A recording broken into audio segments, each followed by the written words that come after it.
여러분 안녕하십니까? 화요일 아침 여수 MBC 뉴스투데이입니다. 코로나19 속에서도 광양만권 경제자유구역 내 입주기업들의 전반적인 경제 지표가 상승한 것으로 분석됐습니다.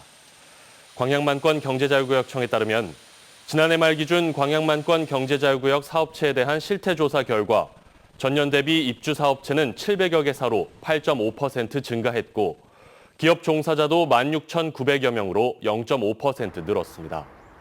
특히 지난해 말 기준 광양만권 경제자유구역 사업체 매출액은 8조 990억여 원으로 전년 같은 기간과 비교해 708억 원, 0.9% 늘어난 것으로 분석됐습니다. 여수 경도 해양관광단지 개발 사업과 관련해 연륙교 건설을 둘러싼 주민 민원이 여전합니다. 주민들이 감사원 감사를 청구한 가운데 시의회 임시회에서도 여수시와 광양경제자유구역청을 향한 날선 비판이 이어졌습니다. 최우식 기자가 보도합니다. 경도 해안관광단지 개발 사업과 관련해 최근 레지던스 건립 계획 못지않게 뜨거운 이슈가 되고 있는 사안이 연륙교 건설 계획입니다. 사업구역 주변 일부 주민들이 육지부 연결 지점에 심각한 문제가 있다며 환경권과 생활권 침해를 주장하고 나선 겁니다. 경도 연륙교는 경도에서 야도, 야도에서 신월동으로 2개의 교량이 건설되는데 당초 기본 계획과 다른 설계를 낸 업체가 선정되면서 문제가 불거졌습니다. 주민들은 현재 감사원에 감사를 청구해 조사 일정을 조율하고 있으며 조만간 피해가 예상되는 주민 대표가 경자청장과 만날 예정인 것으로 알려졌습니다. 주민들은 또 문제의 결정이 내려진 전라남도 건설기술심의위원회에 회의록과 업체 측 보고 자료 등을 각각 정보 공개 청구해 놓은 상태입니다. 이들 주민들을 대표하는 여수시 의회에서도 이에 대한 여수시의 입장을 묻고 해결 방안을 요구하는 시정 질문이 이어졌습니다. 경제자유구역청에 여수 시민을 무시하는 업무 진행 행위에 대해서도 사업을 중단해서라도 지역민들에게 받게 되는 불이익과 피해가 발생되지 않도록 여수시가 적극적으로 나서서 개선해야 합니다.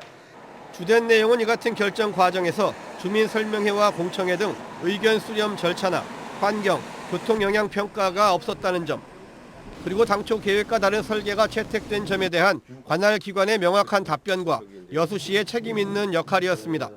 감사원 감사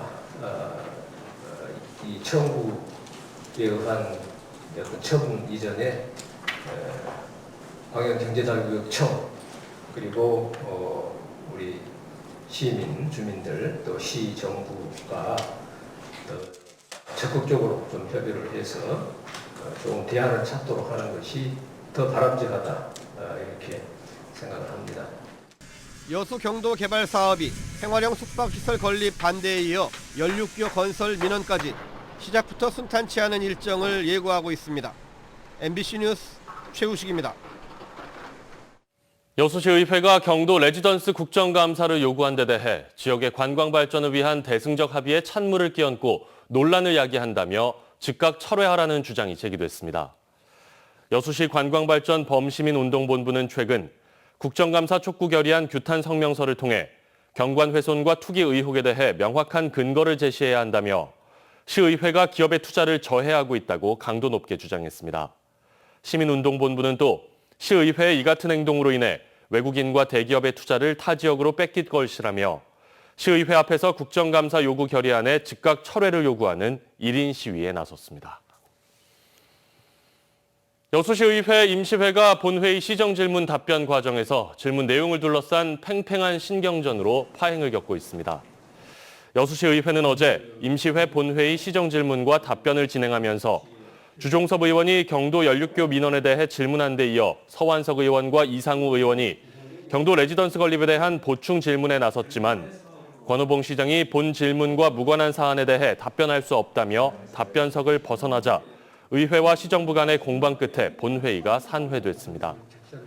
이에 따라 여수시의회는 의장단 회의를 열어 향후 일정을 논의할 예정이지만 오늘 임시회 폐회를 앞두고 나머지 시정질문 답변과 안건 처리가 원만하게 진행될지는 미지수입니다. 산업재해 기획보도, 오늘은 산재 이후 처벌 현황에 대해 짚어봅니다. 사망 사고가 발생해도 형사 처벌로까지 이어지지 않는 경우가 대부분이었는데요. 사업주들의 안일한 인식을 바꾸기 위해서는 관계기관의 의지가 중요해 보입니다. 조희원 기자입니다. 지난 1월 10일 오후 8시 여수산단 금호 T&L 공장에서 석탄 컨베이어 벨트 점검 작업을 하던 협력업체 직원 33살 A씨가 갑자기 작동한 기계에 끼이는 사고를 당했습니다. A씨는 2시간 20분 만에 구조돼 병원으로 옮겨졌지만 결국 숨졌습니다. 닷새 동안 특별 근로감독을 벌인 노동청과 안전보건공단은 모두 117건의 위반 사항을 적발했는데 관리상 미흡 조치 등에 대해 과태료 3,400여만 원이 부과됐습니다. 노동청은 또 해당 공장장과 법인, 하청업체 대표는 산업안전보건법 위반 등의 혐의로 형사 입건하기로 했습니다. 하지만 검찰로 넘어간 사건은 벌써 8개월 넘게 계류 중입니다. 노동계는 검찰이 기소한다 해도 재판에서 징역이나 금고 등의 무거운 처벌이 내려지진 않을 가능성이 높다고 우려하고 있습니다. 처벌 조항 같은 경우도 징역 몇 년에 벌금 얼마 이렇게 간단하게 돼 있고요. 실질적으로 이걸로 해서 이 사업주가 받는 부분에서 기소 이외되더라도 거의 벌금 형식만 내고 마니까. 최근 2년 동안 전국 하급심법원에서 내려진 산업재해 관련 판결을 분석해봤습니다. 근로기준법 위반으로 각각 5천여 명이 재판에 넘겨졌는데 이 중 징역이나 금고, 구류 등의 처벌을 받은 사람은 10% 정도뿐이었습니다. 나머지 30% 정도는 벌금 등의 비교적 가벼운 형을 선고받았고 절반 이상은 공소기각이나 집행유예, 선고유예에 그쳤습니다.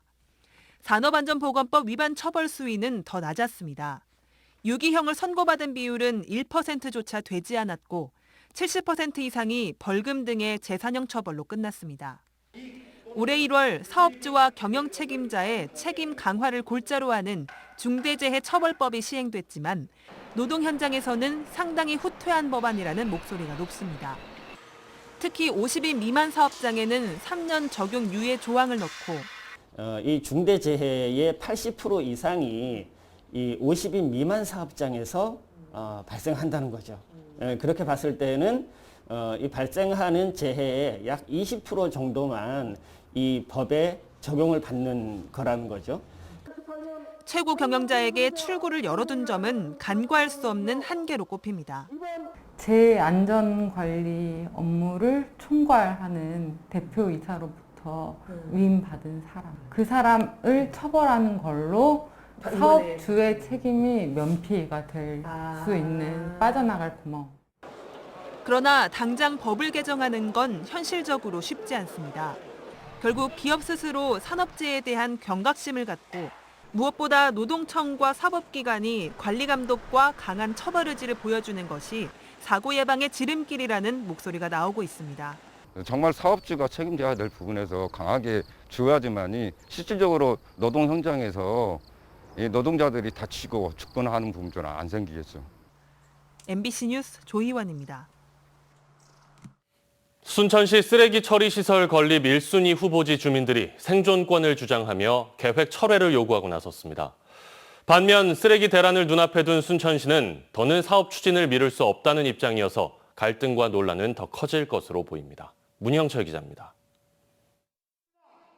이른 아침 7, 80대 노인들이 시청 앞에 모였습니다. 순천시 쓰레기 처리 시설 1순위 후보지로 월등면 개월리가 선정되자 인근 주민들이 반발하고 나선 겁니다.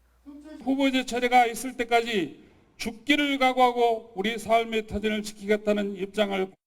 1순위 후보지인 개월리는 순천과 구례 사이에 있는 송치터널 인근에 위치한 곳으로 2km 안에 5개 마을 260여 명의 주민들이 거주하고 있습니다.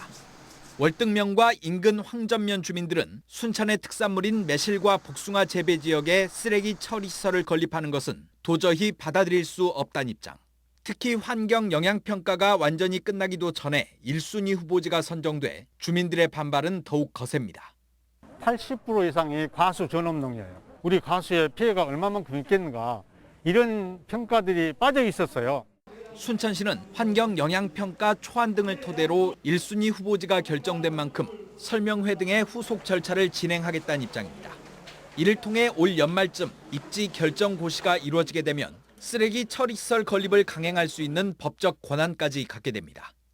여전히 파격적인 인센티브, 주민들과의 충분한 협의 등을 강조하고 있지만 현재 운영하고 있는 매립장의 사용 연한이 불과 3년 앞으로 다가온 상황이어서 시의 입장도 과거보다는 한층 강경해졌습니다.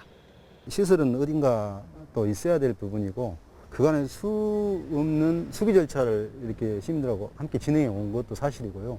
쓰레기 처리시설 입지를 둘러싼 논란과 갈등이 다시 불거지면서 일각에서는 지자체와 주민들 간의 입장을 조율할 새로운 협의체가 필요하다는 목소리도 나오고 있습니다. MBC 뉴스 문형철입니다. 광양시 의회는 순천시의 클린업 환경센터 입지 1순위 후보지 결정에 대해 긍정적으로 평가했습니다.